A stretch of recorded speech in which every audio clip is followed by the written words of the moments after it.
Assalamualaikum dan selamat sejahtera. Masih dalam fungsi dan persamaan kuadratik dalam satu pemberubah. Okey, hari ini kita akan belajar menerangkan maksud punca suatu persamaan kuadratik. Okey, kamu lihat graf ini. Okey, kamu tahu ini dikenali sebagai fungsi kuadratik sebab ada f(x) fungsi. Okey, fungsi kuadratik ya. Jadinya kali ini kamu akan belajar persamaan kuadratik.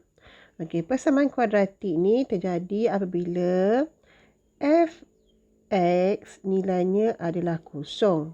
Ya, jadi apabila f(x) nilainya kosong,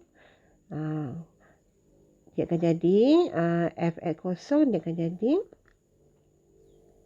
jadilah kosong. Jadilah x kuasa 2 tolak 2x tolak 3 sama dengan kosong. Ini adalah persamaan kuadratik. Persamaan kuadratik apabila f(x) ni adalah ada pada titik kosong. Titik kosong adalah berada di sini ya. Sini titik kosong. Ini titik kosong. Ini apabila f(x) sama dengan kosong. Okey. Jadi ini apabila kalau sini 1. Ini apabila f(x) sama dengan 1. Titik dia f(x) sama dengan 1. Kosong, kosong di bawah ini, ya. Nilainya adalah kosong.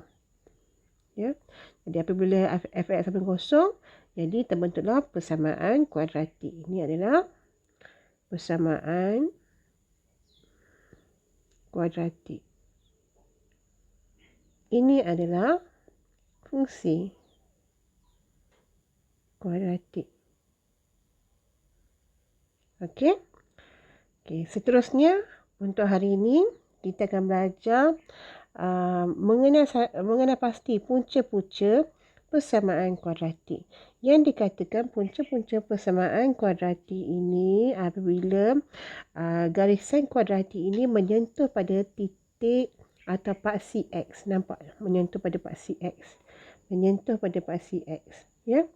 Jadi apabila menyentuh pada paksi X, dia akan jadi apakah nilai yang disentuh di sini? Okey, berdasarkan graf ini, nilai yang disentuh adalah X sama dengan -1 dan X sama dengan 3. Ini dikenali sebagai punca persamaan kuadratik. Punca-punca persamaan kuadratik. Okey. Punca-punca persamaan kuadratik ni dapat apabila kita faktorkan persamaan kuadratik tadi. Tapi sekarang ni kamu hanya kena pasti ini namanya punca. Punca apabila graf kuadratik menyentuh pada paksi X, ya. Namanya punca-punca persamaan kuadratik. Okey, kemudian bagaimana kita nak tahu punca ini memuaskan persamaan kuadratik tersebut? Okey, memuaskan persamaan kuadratik.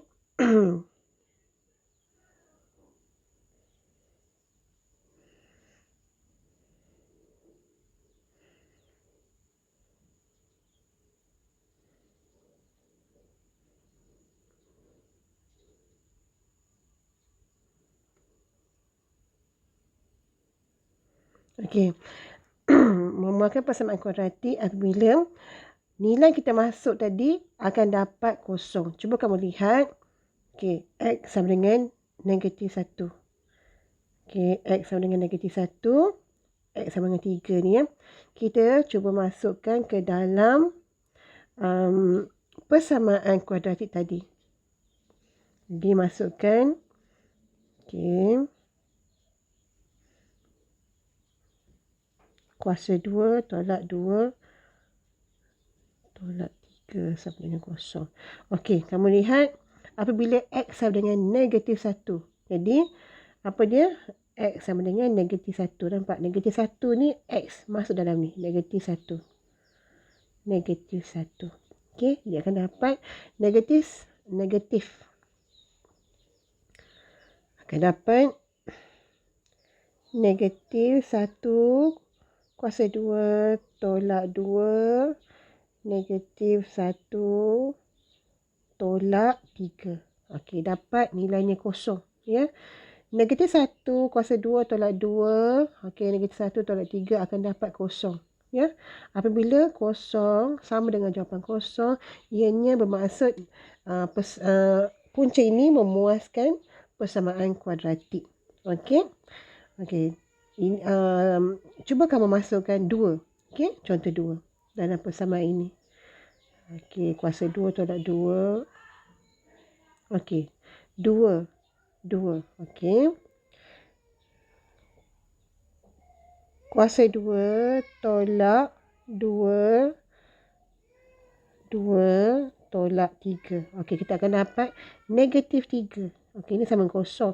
Ini dapat negatif 3. Jadi negatif 3 tak sama dengan kosong. Jadi ini negatif 3 tak memuaskan persamaan kuadratik ini. Ia bukan punca. Ya. Jadi negatif 3 bukan punca. Jadi ini kita boleh katakan negatif 3 tidak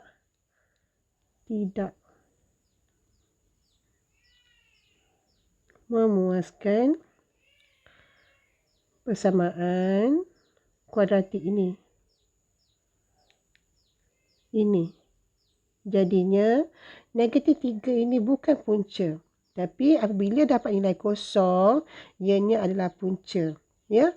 Jadi kita tahu X sama dengan negatif 1 ini adalah punca. X sama 3 ini adalah punca. Ya. Jadi itu maksudnya. Jadinya terdapat satu atau dua nilai pemboleh ubah yang memuaskan suatu persamaan kuadratik. Sebab apa? Ada kalanya graf kuadratik berbentuk seperti ini. Okey. Bila berbentuk seperti ini, ia hanya menyentuh pada satu titik sahaja. Jadi ianya ada satu nilai sahaja. Ya. Ada kala graf berbentuk seperti ini. Ia menyentuh dua nilai. Dia akan dapat X sama dengan A. Yang ni mungkin dapat X sama dengan A, X sama dengan B. Okey. Jadi, itu maksudnya terdapat satu atau dua nilai pemboleh ubah yang memuaskan suatu persamaan kuadratik. Mungkin satu nilai, mungkin dua nilai. Okey. Untuk B, nilai-nilai pemboleh ubah yang memuaskan satu persamaan kuadratik dikenali sebagai punca. Jadi apabila dapat nilai kosong tadi, ianya adalah punca. Ya. Okey, harapnya faham. Okey. Jadi punca bagi suatu persamaan kuadratik A kuasa 2 tambah BX tambah C sama dengan kosong merupakan titik persilangan antara graf fungsi kuadratik Fx sama dengan A kuasa 2 tambah BX tambah C berkenaan dengan paksi X dan juga dikenali sebagai pintasan X. Yang saya cakap tadi. Dia meminta pada X. Dia nampak? Minta pada X ya. Ini dikenali sebagai punca. Okey. Okey, jika kamu faham, sila buat praktik aktiviti 1.1e. Nombor 1a ni, okey, cuba kamu kena pasti. Manakah punca? Saya dah cakap tadi dah, punca ni yang betul-betul kena dekat paksi X. Lihat apakah nilai sebenarnya. Okey, ni apakah nilai sebenarnya? Cari. Okey. Lepas tu nombor 2 ni pun sama. Jika kamu masukkan nilai X sama 3 ke dalam, X dapat kosong, ianya adalah punca. Jika tak dapat kosong, ia bukan. Okey, cuba buat ya. 1 dan 2. Harapnya kamu faham dan jika ada masalah, sila tanya saya. Terima kasih.